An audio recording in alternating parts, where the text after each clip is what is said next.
Hey everybody, welcome to another episode of Flames Unfiltered. We're your hosts, Brad Burud and myself, Kyle Lewis. It's summer. There's not a lot happening, Brad. So the heart of the summer and the heart of nothing to talk about, but we're here. And there is actually some things we need to mull over a few things as we sit in this off season and wonder what the hell this team's going to look like come October. I think we have a pretty good idea right now, but it seems like all the insiders of late have been saying how like we should expect lots of trade activity, lots of stuff's going to happen, and we're all just kind of like, waiting and nothing's happening. I don't see that. Do you? I don't want a ton of stuff, but I'd like a little bit of tweaks here and there. I'd like to get the Anderson thing solved. But boy, I don't know. It's pretty quiet everywhere right now. Like, it's pretty quiet. Yeah, that's the only thing on my wish list is to have the Anderson thing resolved. But, apart from a Wolf extension and a Zary extension, but other than that, I find like I'm wearing like a new Flames sweater that I got on sale on Fanatics, but it's so dead. It's like now I find myself like doing some retail therapy, like buying Flame shit that I don't need. I got one too. I love it. Yeah, and I got more coming.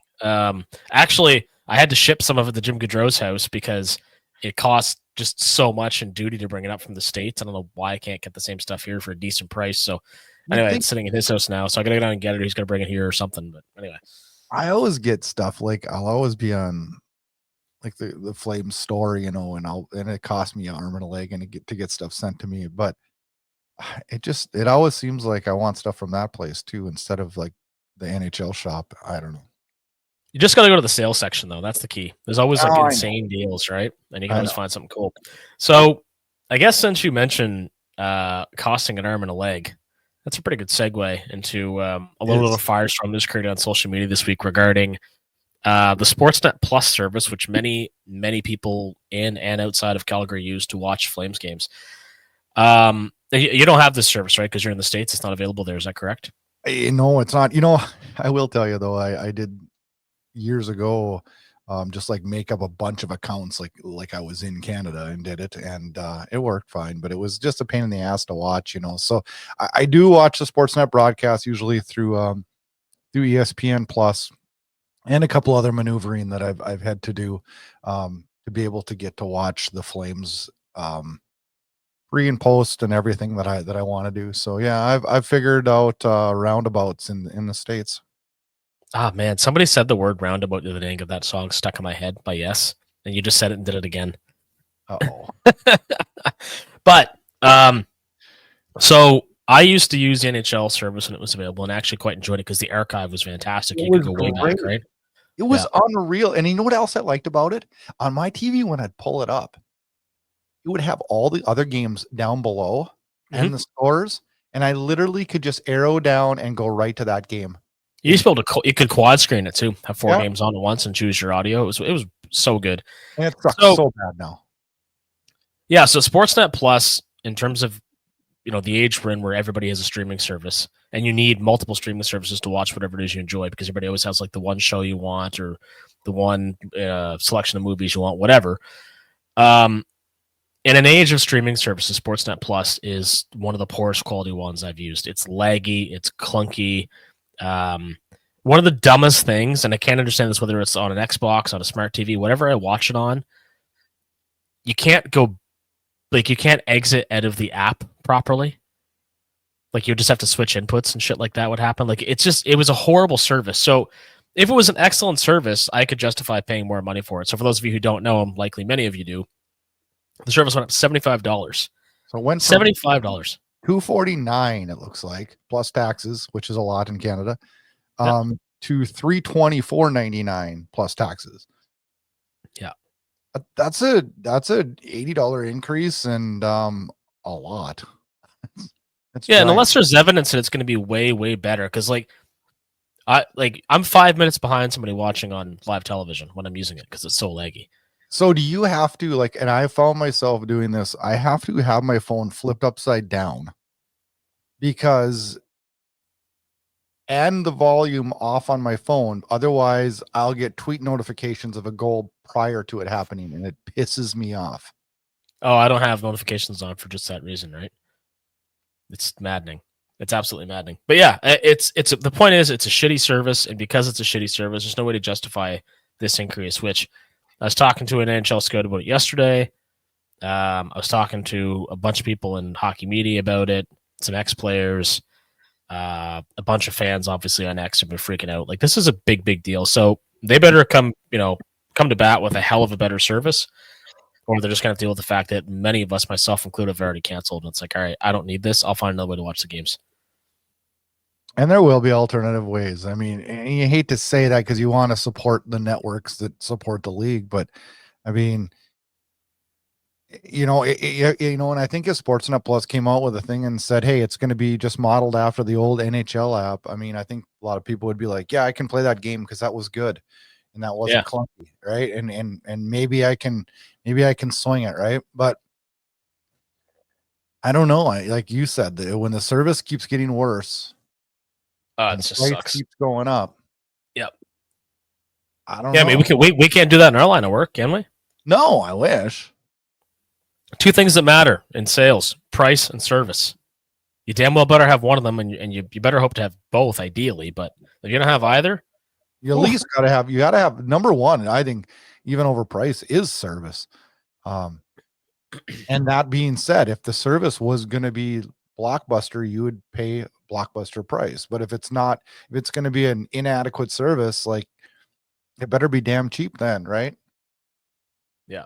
This is what causes people to go splitting services too, right? A lot of people had used my Sportsnet Plus subscription at one point or another. And that's the only way I justify it now is to go in with a group of people. But then, of course, they'll do some kind of an IP block and only one household can have it or some stupid thing like every other service is doing. So anyway, it's a shame, but yeah, I'm not renewing it. So in the US, just if this wants to upset you a little bit, albeit the ESPN service is garbage too. It is. I mean, you have to wade through 37 lacrosse games, 320 basketball games, and 42 UFC fights to find the hockey games. But when you do find them, the service, I believe I pay $4.99 a month. I may be wrong. It may be $7.99 a month. It's part of my phone service, to believe it or not. And you get every game. You do get every NHL game. The only ones I wouldn't get is like a nationally broadcast game in the States, which is 2 nights a week, 3 nights a week. Yeah. Wow. And that's never Calgary. So I mean, when you dial out the price on that, it is considerably cheaper than Sportsnet Plus. Absolutely. Yeah. This is just, it's egregious. There's no need of it. There's no, like, I don't know how they could possibly justify that type of an increase. I would have preferred a statement explaining to me why it's going up so much. But with no justification, it's like, this is an easy choice. Yeah. If they would have, if they would have shown you screenshots or videos of what it's going to be like, I think people would have taken the increase a little bit more positively, right? It seems like we're just paying for Vladdy Guerrero Jr.'s contract in Toronto is what it seems like. But anyway. That's probably what you're doing. It's the same company, so it's not the craziest theory I've heard. But anyway, let's talk about something else expensive, something that I did the other day. Which was also stupid. So I had a long day, did like a lot of physical stuff, and I was just exhausted. So I threw some laundry in the wash and I went to bed. I was laying in bed, had my eyes closed, and all of a sudden, bang, my eyes just shot open. I was like, oh no, my AirPods are in the washing machine. And I went downstairs, and it's just like this, almost like this helpless scene, right? I got my face up against the door, looking in of the washing machine, all like this, like the soap and water, and the doors. Anyway, I was able to drain it, get them out of there, let them dry out, put one in my ear, then it goes, pew. So had to hop on Amazon, order a new pair for $200 and some odd, and they showed up Friday. But just so I don't usually do that. I usually check my pockets like at the end of every day, and I don't even like the new ones as much. I use my AirPods a ton. I'm on my second set. I don't know that I'd see a better from the new ones to the old ones. Did you wash your old ones? Is that what happened? I haven't. No, I don't even know why I bought a new set. I don't even know why. It's a good question. But yeah, no, my son washed his. They don't work after you do that. Apparently, a lot of people's did though. That gave me a tremendous amount of false hope that they'd be okay. Oh, stick them in a bowl of rice, put some silica packets in. Like, I did all that, man. Like, you name it, I did it, and to no avail. Like logically speaking, though, like I don't know. I mean, like I know I've heard of people dropping their phones in water and then putting it in rice and then it worked. And Yeah. like, how the hell you'd think it would short the inside of it out? But who knows? You would think. I mean, I don't like. I was actually kind of made me think when I was out with Zach Castian during the Hockey Heroes weekend. His phone got broken. He had no idea how, but the screen was like half black. Well, I'm not the only one that does stupid things, but it's not that stupid for him because he has a lot more money than I do, right? So, new phone is probably nothing to him. But anyway, Probably not. oh, it happens. Anyway, that was my little foray into my unfortunate incident this week. But let's get back on the hockey talk. Preseason schedule's out. 7 games for the Flames. No regular season schedule yet. Last year, I believe we got it on like the 2nd of July, which irritated the hell out of me because it was like during free agent frenzy, they're shooting out the schedule. I'm like, what are you guys doing? We're still waiting for that. Still waiting to make plans and things like that. So that'll be exciting. I'm assuming we'll see that probably this week. We saw some signings this week. You want to talk about those? Sure, fire away. Which one do you want to go with? I guess this one wasn't this week. This is July 2nd, but it's been since we talked. Morgan Frost signs with the Flames, a 2-year extension, 4.375. Your thoughts and feelings on that signing? A little more money than I would have thought, but not unhappy about it. The term is pretty much exactly what I thought. We don't really know what Morgan Frost is. If he buried half the chances he generates, he'd be a 70-point scorer in the league, but he hasn't really done that yet. But I like the player a lot. I was really excited, as you were too, obviously, when he was acquired, him and Fairby. So the contract made sense for the player and for the team, which I know is super cliche, but that's just the facts of the matter. I think he's going to have a big season, though, honestly. I see him being a 50, 60-point guy.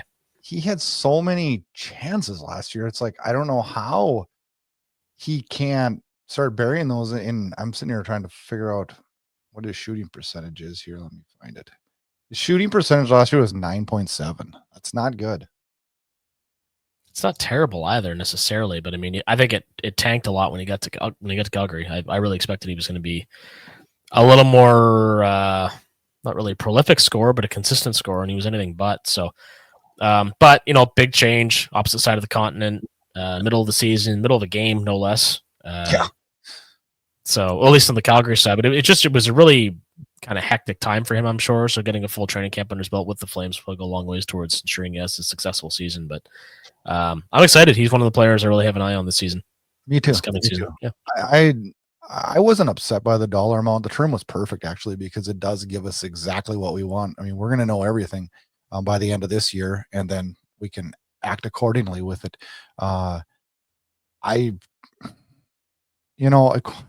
Here's the deal. I was thinking more like 4 or 3.75. So what's 4.3 really change? Well, I don't think that Conroy and his brass really cared either. I think they basically had in their head, here's the general number we want to go in at, and Frost's agent probably pushed him to go a little bit more because there's so little risk because of his age, because of the term. So I think it was just probably the easiest contract signing Conroy's probably had since he became GM. Another contract signed, this one on the 9th, Sam Morton, left winger, center / we don't know yet, to a 1-year, 2-way extension. At what was it? 775, I think. 775, I believe. Yes. Yeah. He kind of got forgotten a little bit in the, with Parak debuting and Siniev and Bristevich as well. Bristevich, he's I don't know what Sam Morton is. I think he's going to be at the very least a very good AHL player, but I think he's going to be one of the last cuts in camp, I think, unless he makes the team, which he very well could, especially now that Kevin Rooney's not going to be back. We've talked before about how there's not much room in this team, but Morton's going to push hard for a spot. I think so. We have a lot of guys this year. It's like, all right, we're going to get to see what they are this year. And I think Sam Morton may be one of them. And he was a college free agent signing that, just like Walker Dewar was, right? And it took us a little while to figure out Walker Dewar. And, now we get to figure out Sam Morton. Yeah, I'm excited for him. I think he's Calgary's had a lot of like low key, interesting signings, and he was one of them. Carter King's another one that comes to mind. There's going to be some surprises, as there always is in camp, and I could just see Morton being one of those. He's a really responsible two-way player at every other level so far. So we'll see. We'll see how it pans out. But kind of a business as usual signing, though. Nothing too exciting about it, but a good one nonetheless. Things have been this whole summer so far has kind of been business as usual, and we have one significant RFA that hangs out there, and that's Connor Zary, 23-year-old center / we don't know wing. Not arbitration eligible, so we don't need to worry about that. I feel like this will get done soon. I'm just not sure what direction this one goes, and where do you see it going? Do you see it going, 2 years, or do you see it going 4 years or more? I'd love it to be long term. I think the world of the player, but based on his desire to cash in at some point, I suspect it's going to be relatively short term. Now, if you saw the article in Flames Nation by Robert Munich about ensuring the Flames don't make the same mistake with Connor Zary that they did with Sam Bennett. Excellent cautionary piece. Zary's shown very, very well, was a highly touted prospect. Arguably the Flames' most creative offensive player at this point. Remember his goal in the first part of the season, overtime against the first game of the season against the Canucks? Oh, yeah. He does things like that regularly. They don't always turn into a goal, but certainly creates a lot of offense. And I just feel like if we don't get him signed, if he was traded for whatever reason, we would regret it in very, very short order. Very short order. I've been frustrated a couple times this year when I've seen, albeit they were rumors, surface on trades with his name involved, and I'm like, we can't give up on this guy right away. And I think I loved what I saw in his rookie year last year. I kind of look at last year as kind of a write-off year for him with the 2 injuries, and 2 significant injuries too. So I'm not sure where I go with this one. I maybe see it being like a 2-year, $3.5 million deal. I'd be surprised to see it a 5-year deal or anything greater than that, I guess. I don't know. It'll be interesting to see where this one goes, but I do think this does get wrapped up in the near future. Isn't it funny how quickly things change though? Because didn't I see the other day? Like, what's our cap space? Like $13.5 million or something? Yeah, it's really not a lot if you consider like if Zary gets a decent raise. Paul got locked up, which is good, but it's not as much as like, I think last year we just sat and felt like we'd gathered so much cap, and we did really. But now, I mean, when Anderson comes off the books, that'll save another 4. But yeah, it is. It's not as big as what we thought, because we do have to get Zary in on that, and next year we need to get Wolf signed, and time will tell what that's going to be. It's going to be a lot of money, I think. Now, it's interesting because a lot of the discussion in amongst people talking trades has been about taking on a bad contract. Well, the room to do so was actually a lot less than what it originally appeared to be. It wasn't that long ago we were talking about, 21, 22 million in cap space? Mm-hmm. We're almost to the single digits now. And actually, after the Zary extension, we will be in single digits. That's going to be 4 million plus, I would think. Depends on the term. Like, I mean, if it's 4 years, I think 4.5, 5 million is probably the thing. If it's a 2-year deal, I don't see it being more than 3.5, just based off comparisons. I mean, well, nobody's going to agree. The Flames aren't going to commit, and he's not going to commit long term unless he was willing to take a ridiculously low number, which like any player wouldn't. He's not going to, right? So, but that's going to be fascinating to see. That one's going to, but you're right. The cap space has slowly disintegrated, not to a level where we need to be concerned or anything, but well, they got, and that's what Robert was saying in his article again on Flames Nation was, don't dick the player around. Don't put him on the 4th line, then the 3rd line, then the 1st and the 2nd. Like, find him a home. And to be honest with you, I would love to see him center Huberdeau and Coronado, and Kadri slide more into it. Now, I'm not saying he's ready for that necessarily, but I do think he could do it and do well at it. But the point being is, like, you can't keep shuffling him around and like, oh, what do we do with this guy? And they reference and actually embedded the video where Pinder and everybody was talking to Conroy about what happened with Sam Bennett and why it went so wrong. Connor Zary has a lot of things in common with Sam Bennett, and hopefully being misused by the Calgary Flames, it does not become one of them. I don't think it will be. I don't. If they learned anything, hopefully not. See, that leads me into, I want to talk about the new CBA here in a little bit, but that I also kind of gathered up a couple questions for you, like off-season Flames questions, and I kind of want to get your take on a couple things. And the Zary talk kind of leads me into my first one. And that is, after what you've seen with Connor Zary, do you think he is a legitimate center, or is he a winger? We don't really know yet. I think he'll be just fine as a center, but this is the season where that's going to become established. So do you think he's a number one center? That's even more difficult. That's what I thought too, because I don't see him as a number one center, and number two, probably not. I don't know. But I think if you have him on the third, fourth line, you're wasting him. So I don't know that a better fit isn't on the wing for him. It kind of feels, maybe it's just because we don't have very many good centers traditionally. It feels like we just keep converting centers into wingers and ruining the trajectory. So I hope they keep pushing him to be a center. I hope. And I mean, in terms of where he would slot, I think he's absolutely going to be a number two center. Number one, there's already so few of those legitimate ones as it is, right? Yeah. If he's our number one center, I mean, and this is not a slight on him, but if he's our number one center, we've got some lineup issues. Well, unless he has a breakout year and surpasses anybody's expectations, which it does happen. Make me look like an idiot. I hope he does make you look an idiot, because that'd be good for all of us.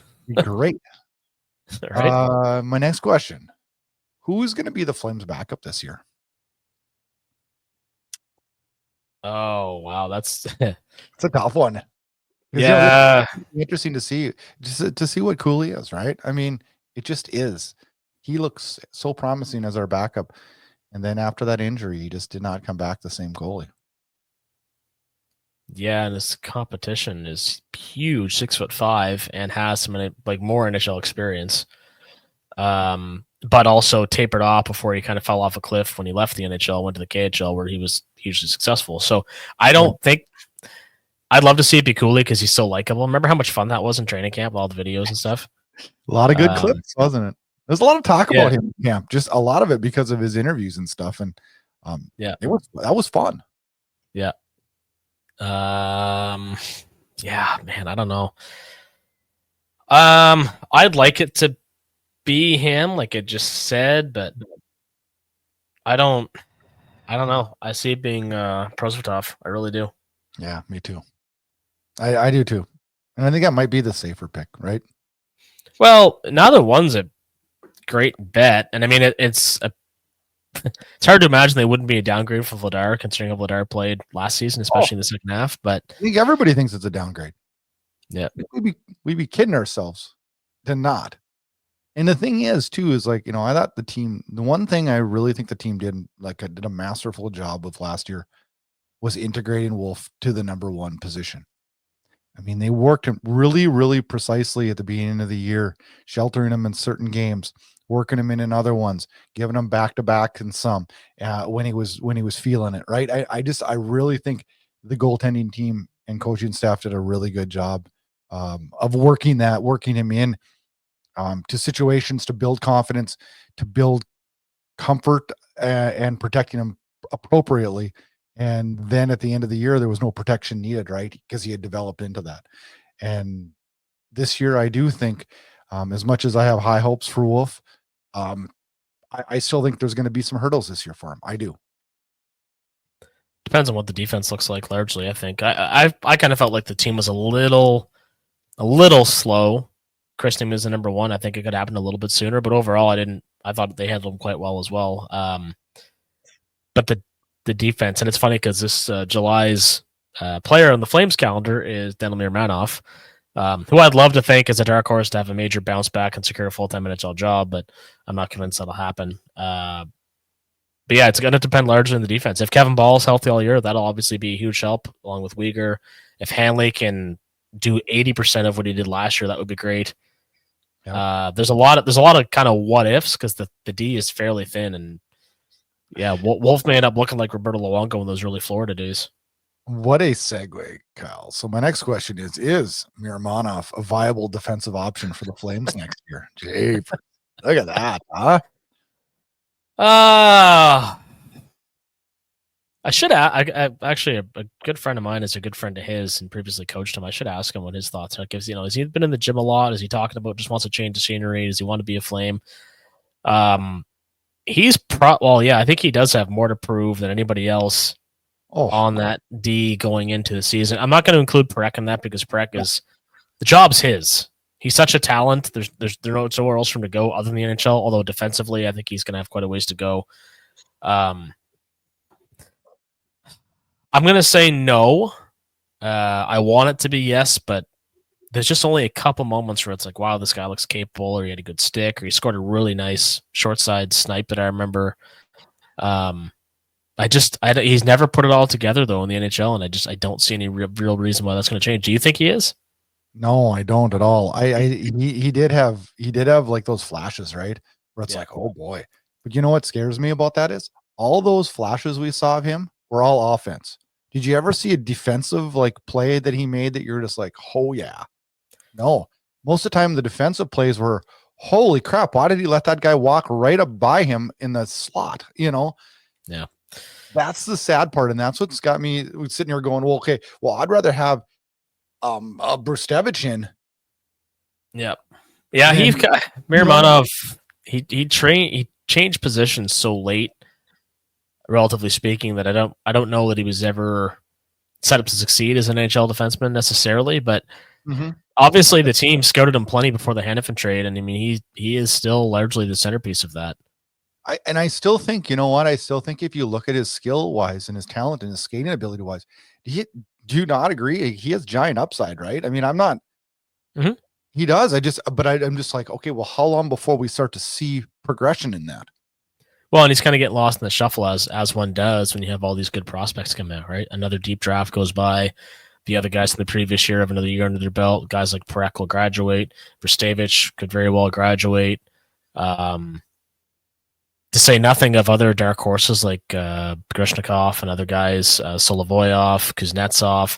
There's a lot of defensemen who could take a spot. That's the only part of the team that's kind of wide open especially after Anderson gets traded, depending on what he gets traded for. But there's some space on that D corp for somebody to emerge, and I guess neither one of us believe right now it's going to be Miramonov. Is Perek on the opening night roster? 100%, no question. Do you agree? I do. I think they've already penciled him in, especially if Anderson's gone. I just hope though that they put him with like on the third line with a Hanley. I think it's going to be a third pairing, and I think he's going to get power play time. Yeah, because he's so good in the power play. I mean, that's where you want to grow his confidence, but defensively you're going to have to shelter him a bit. And I think that is, I'm confident that's the plan. Yeah. Yeah. I worry a little bit. You know what? I'm going to worry 3 years from now if that was his initial, because the knock on him from the beginning has been defensive issues. And let's hope that they have continued to improve. And I think they have through juniors. And I'm excited. I'm excited. This guy's a top end talent, and this guy is going to be, with the right attitude, I think a cornerstone piece for this organization. So I think the sky's the limit, right? There's no question at all about that. Best defensive prospect the team's had since Dion Phaneuf, and the best offensive defensive prospect they've maybe ever had, really. I would agree. I would agree, because I look back at all of that and I'm like, I cannot ever remember drafting an offensive. I mean, I sit and I look at like the hype that we gave Valimaki. Like, I thought that guy was going to be the next great, and I look at the talent that Perek has now and I'm like, well, hey, like this guy's upside's even bigger, right? So he's so unique. Yeah, he's so unique and so rangy when he has the puck and creative. Yeah, nobody else is really on that level. Valimaki had me excited for a lot of different reasons, and it still kind of bums me out when I think about what should have been there, but it is what it is. I predicted him 1 year. I can't remember what year it was. I predicted him to be the rookie of the year. Boy, He got like 15 games that year. Anyway, 3 more questions. Does Anderson get moved this summer? I sure hope so. Oh, me too. By training camp. So kind so? of summer. Yeah. Okay. I am so deathly afraid that this one's going to get drug out and the return sucks. I think with the nature of injuries and progression through camp and through the start of the season, somebody's going to pony up with a big offer. I hope so. Some team's going to go off to a slow start or make a coaching change or something. They will be the act as the impetus for saying, you know what, we need to get this guy, and they're going to call Craig and say, okay, what's it going to take? We'll give you a first B-level prospect and a roster player, or like a project player, maybe. Like there'll be something that'll be fairly enticing. I don't think they're going to make the mistake of letting this go to the trade deadline, because then you get in that, that weird whole, do we keep him for a playoff run because we're close? Oh, I know. Yeah. So yeah. See. There's been a ton of rumors about Nazem Kadri. Do you think that there's any chance he gets moved? Only if the team sucks by the deadline. He doesn't want to go anywhere, and they don't really want to trade him. And if they trade him, then what the hell do we do? You know what? That is probably the smartest thing I've heard all week. Why even deal with it right now? Because I'm all about moving him and green and assets, but it's probably the best way is just, he's a perfect deadline move, right? He'd be the most sought after player at the deadline for a playoff bound team. There's nobody you could want to acquire more in my mind than a player like Nazem Kadri, who's got some, seriously plays on the edge to a fault in his younger years. I feel like there's only 2 teams he would agree to go to. Toronto and Colorado. I think for the right fit, he'd go elsewhere. But I mean, yeah. Vegas wouldn't have the space. But Toronto fans have been clamoring for him to bring him back because he is literally the antithesis of a Mitch Marner. Somebody who, at the very least, is perceived, and I want to be careful how I word this because I don't know the guy, but perceived as soft, is a bit of a baby. Kadri is known to be hard-nosed, plays on the edge, like I said. So that's one of the reasons they're so desperate to bring him back after. And you'll remember they basically chased him out of town for his playoff suspensions, right? They did. But that's true. And that's no fault of Kadri's, because it is and it isn't. That's also just Toronto sports, right? Which is one of the reasons Marner's going to pop off and have 100 points in Vegas, I'm sure, just to get away from the pressure, right? And good for him. Playoffs, I'm not sure what he'll do, but Kadri, I don't see any benefit for a team that tied for the last playoff spot. I don't see any tangible benefit unless it's a massive haul to trade Kadri before the earliest being the deadline. Yeah, that's a really, really strong point.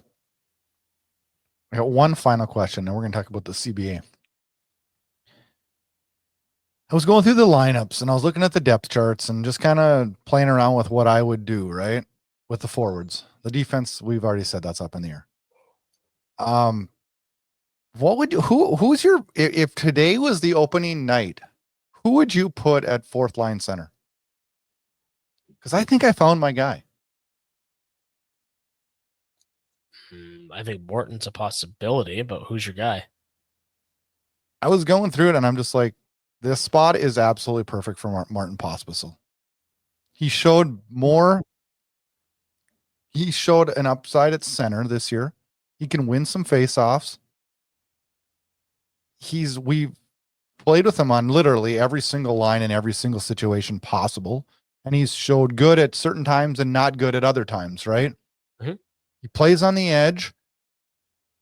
I mean, does a 4th line of Pospisil centering Klapka and Lomberg not look enticing? It does, although I have concerns about Lomberg playing that many games again. For sure. Pospisil and Klapka, and this is one of the reasons I wanted Pelche back. He would have been great on a line like that, just for the energy they create and the puck movement and the checking and all that. But yeah, I could see it. I mean, Pospisil was, what do you have last year? 5 goals, I think. Oh, I got it right in front of me. 4. 4. Jeez. Yeah, couldn't put a puck in an ocean. He only won 40% of his faceoffs. Maybe I'm not. Yeah, but he didn't play a lot of center though, so I'm okay with that. True. Yeah, so I could see it. I mean, because he's been kind of thrown in over his head on the top couple of lines at times. I think we've already determined that that's not the best place for him. I mean, God knows a year and a half ago, we didn't think this guy was an NHL player, right? So No. 2 years ago, just now, yeah. None of it, and nobody did. I can't think of a single person who thought that's the next guy that should be calling up. I never heard that argument. No. When he came up, I think a lot of us were like, what? You know? Yeah, what's going on here? Yeah. So, CBA. The NHL and the NHLPA ratified a 4-year collective bargaining agreement through 29/30, which surprised me that it went this smoothly and this quickly. Let's touch on some of the high points, I guess. 82 game regular season or 84 game regular season instead of 82, reduced preseason down to 4. I really don't like this. I don't know. I like reducing the preseason. I don't agree with 84 games. No. If I had my way, if I could change, I honestly, this might be my outside of wearing whites at home. I think the number one thing I would change is I'd say you start September 10th instead of October 7th, and we're done in the middle of May instead of the end of June. And I don't know. I don't know why there was such a push for 84. I don't understand that. Do you? Well, I think the rationale from the is give and take. So by shortening the preseason, I think a lot of the players now they can hit the performance bonuses easier with 2 more games. But I still don't like it, and I'll tell you, and hopefully at some point I can experience this and tell you my actual thoughts. Calgary was in the Cup final in 04, and they were done by the first week of June, which still felt late, and I was still into it. This second week of June, shit has got to stop. It's exhausting. And what I'm saying is, if Calgary was to make the finals and it went 7 games, I'm starting to question how invested I would be in by that point in June, because it's like, it's beautiful outside. It's been such a long season. Like this should be done by the end of May. There is no question about that. The players are not getting a long enough break. And what they did is they shortened it at the wrong end by shortening the preseason. Yeah, you report September 1, and we start games September 10th, and we're done May 15th. It's hot in Edmonton in June. Uh-huh. Like these ice plants in these arenas, I know they're state of the art, but like there's just no need of it. Like there's just no friggin' need of it. We have like the best playoffs in the world. The Stanley Cup playoffs are better than any other league, so we can't shorten it. It's just that we can't. Well, we could. The finals this year were stupid about the scheduling with extra days off and stuff. But we just have to. We just have to get this done sooner. We just do. Yep. We just do. This is a winter sport. We're ready. Everybody's ready September 1, right? We get through the doldrums of August. We're ready September 1. To have camps open. We don't need to wait till October 1. Because I'd rather be playing hockey in September than I would June. Oh, 100%. 100%. And that's, yeah. Oh, man. It's so frustrating. So this is the other thing that we should talk about. The draft. Mm-hmm. So again, apparently because the owners wanted to, I think, do decentralized again next year. I think general managers want it. Anyway, yeah. It was, I'm trying to think of everything I've ever watched in my life so I can make sure I'm being thorough here. The worst, most poorly presented, contrived bunch of bullshit I've ever watched in my life. It was horrendous. The picks were super slow. The celebrity cameos were senseless and annoying and contrived. There's no draft floor deals, which are the hallmark of any good draft. Any good draft. Even if you go to 03, that stacked draft, any trade at all is exciting when Bettman say we have a trade to announce. Yeah. And the ones they announced at this thing, it's like you're watching the Truman Show or something. Like it was just, or living in the Truman Show rather. It was horrible, horrible, horrible. The worst television I have ever watched, bar none. Uncomfortable. And I'm a pro wrestling fan, so take that into consideration. I'm not messing around here. It was uncomfortable, and I didn't like it. And plus, it's like going to the dentist. It was just ugh. I don't know. I know Bettman does not like this method. It sucks. It's the worst thing. Well, Bettman, despite all the critique he takes, and a lot of it rightfully so, he does try to sell this game big time. And doing this with the draft kills it. It's awful. It's awful. Also kills it for the players. The players should be there with all of their peers, with all of the teams brass. Like that video screen, that was the most cringeworthy part. Oh, the little audio delay when he's talking to whatever team drafted him. It's like, what the hell are we doing? This is 2025. What are we doing? So next year, because I fell asleep 4 times by my count during the last draft, I will not be watching. I will watch the picks on X. I will text you to find out who the picks were. I will do something other than watch. I promise you that. It was bad. It was really bad. Horrendous. I want to talk about in the CBA this year now. There's a provision, and starting in 26-27, there's a new provision in the CBA that'll allow each NHL team to place one 19-year-old CHL player in the AHL per season. What was your thoughts on this? Well, a long time coming, because I think we all kind of knew, especially with like things like the OHL doing exceptional player status for quite some time now. Like,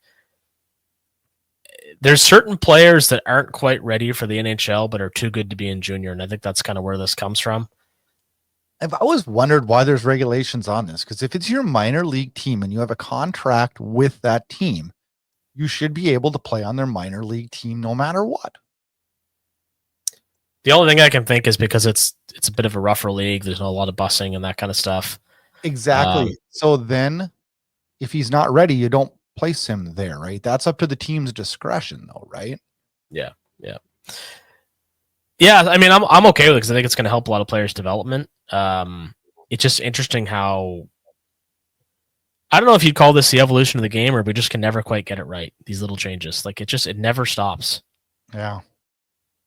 Like the best change for pro sports ever made was the pitching clock in baseball. Oh man, that was the best thing they ever did.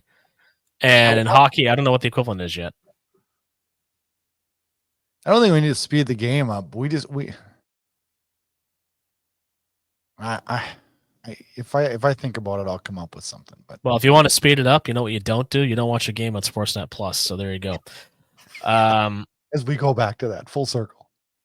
Yeah, I also might have precluded either of us from ever having a career in Rogers media broadcasting by saying what I've said, but that's okay. I'm okay with who I am and my choices.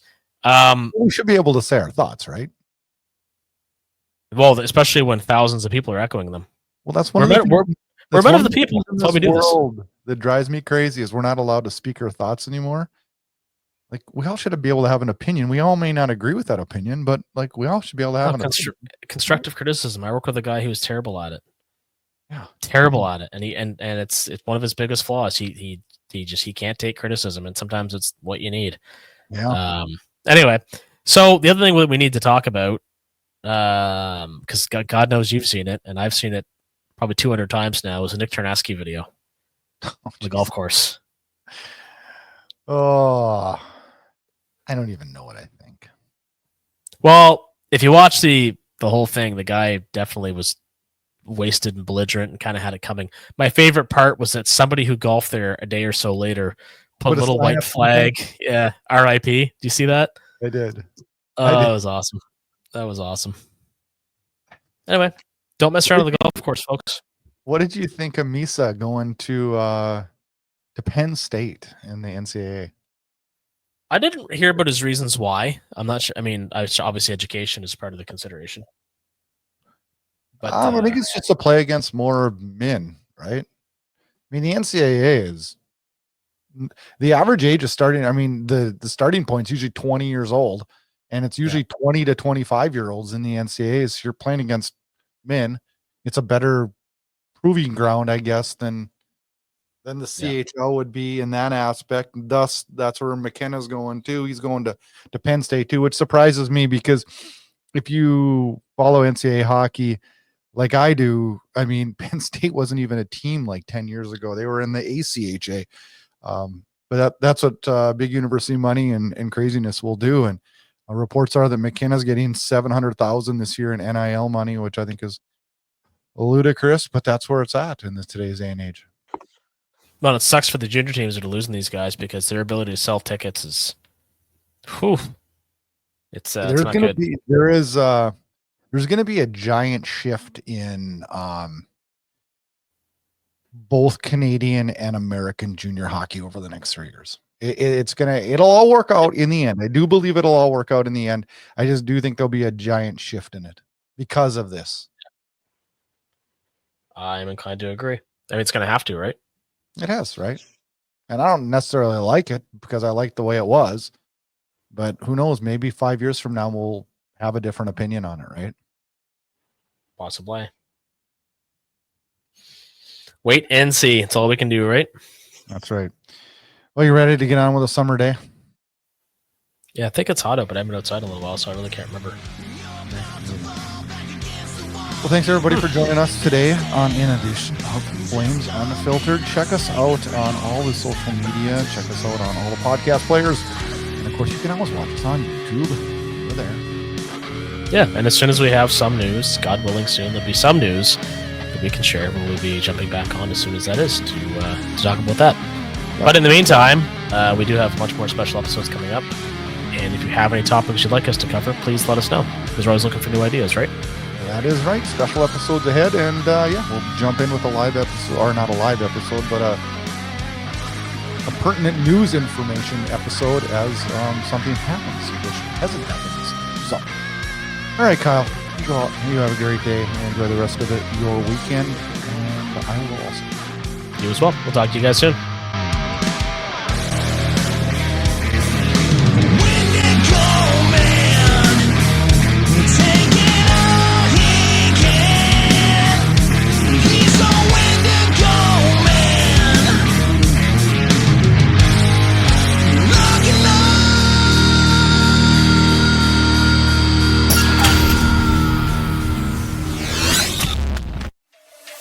Thanks for listening to Flames Unfiltered with Brad Burud and Kyle Lewis, your source for unfiltered Calgary Flames hockey talk. Keep it locked on flamesunfiltered.ca. Subscribe where you get all your podcasts to never miss an episode. Flames hockey talk every week, presented by Inside Edge Hockey Media Group.